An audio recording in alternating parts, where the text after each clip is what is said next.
ناظرین کرام، ماضی کی قوموں کا زوال اس بات کا گواہ ہے جن لوگوں نے اللہ کے برگزیدہ بندوں کو جھٹلایا، ان کی تعلیمات کو ماننے سے انکار کیا، ان کا مذاق اڑایا، وہ ہمیشہ خسارے میں رہے۔ ان کے غرور و تکبر، بغض و عناد، شرپسندی اور خود نمائی کے باعث ان کے اندر حق و یقین کی روشنی ماند پڑ جاتی ہے، ان کی عقل و شعور پر جہالت کی تاریکی چھا جاتی ہے، ان کے کان حق بات سننے سے محروم رہتے ہیں، ان کی آنکھیں گمراہی کے پردوں کے اس پار نہیں دیکھ سکتی، ان کے دلوں پر مہر لگ جاتی ہے، وہ باطل عقائد اور برے اعمال کو باپ دادا کا طریق قرار دے کر لوگوں کو ان پر قائم رہنے کا پرچار کرتے ہیں، انبیاء اور ان کی تعلیمات کو اپنے اقتدار کے لیے خطرہ سمجھتے ہیں، ان کی باتوں پر خود کان دھرتے ہیں، نہ اپنے 10 نگر لوگوں کو ان کے پاس جانے دیتے ہیں۔ جب کوئی قوم اس کیفیت سے دوچار ہو جاتی ہے تو وہ زمین پر سے اس طرح اٹھا لی جاتی ہے کہ اس کا نام و نشان تک باقی نہیں رہتا ہے۔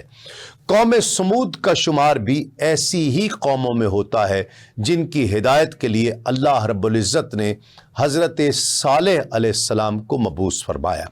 قوم عاد کی ہلاکت کے بعد قوم سمود ان کے قائم مقام ہوئی۔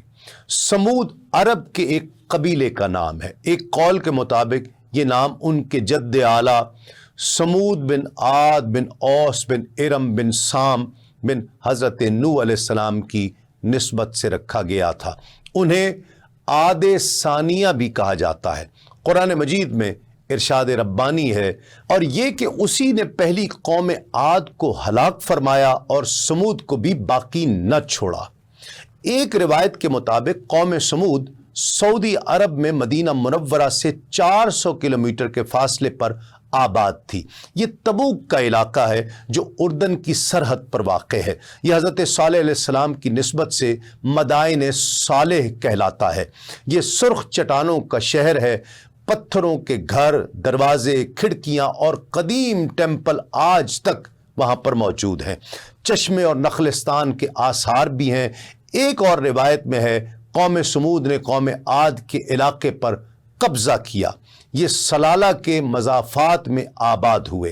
اونٹنی اسی علاقے کی ایک چٹان سے نکلی تھی، یہی قتل ہوئی اور سمود یہی عذاب کا نشانہ بنے۔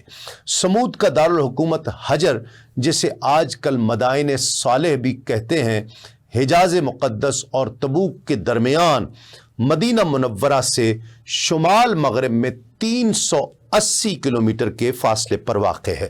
قوم سمود نہایت طاقتور قوم تھی۔ لوگ طویل العمر تھے، سنگ تراشی، فن اور تعمیرات میں ماہر تھے۔ یہ لوگ پہاڑ کاٹ کر نہایت مہارت سے مکانات بناتے تھے۔ ان کی بنائی ہوئی بستیوں کے کھنڈرات شام اور حجاز کے درمیان آج بھی موجود ہیں۔ ماہرین آثار قدیمہ نے ایک ایسا محل نما مکان تلاش کیا ہے جسے پوری عمارت پہاڑ کاٹ کر بنایا گیا ہے۔ اس میں متعدد کمرے اور ایک بڑا حوض تھا۔ قدیم کتبوں اور تحریروں سے پتہ چلتا ہے کہ ہر سامی آبادی میں 2 بڑی عمارتیں ہوتی تھیں، ایک بیت الحکومت اور ایک ہیکل۔ آبادی کا حاکم بیت الحکومت میں رہتا تھا اور ہیکل آبادی کے کاہن کا مسکن تھا۔ دونوں باہمی شراکت سے آبادی پر حکمرانی کرتے تھے۔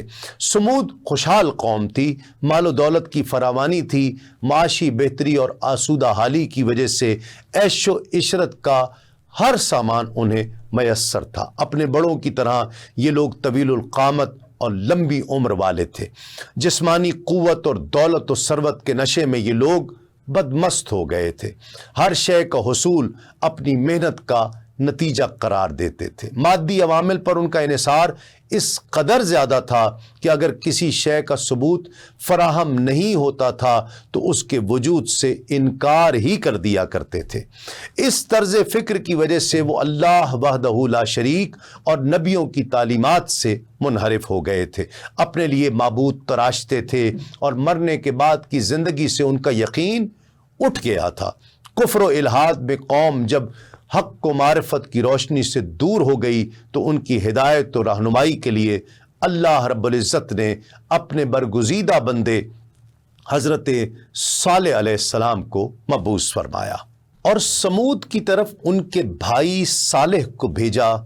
کہا اے میری قوم، اللہ کی بندگی کرو، اس کے سوا تمہارا کوئی معبود نہیں۔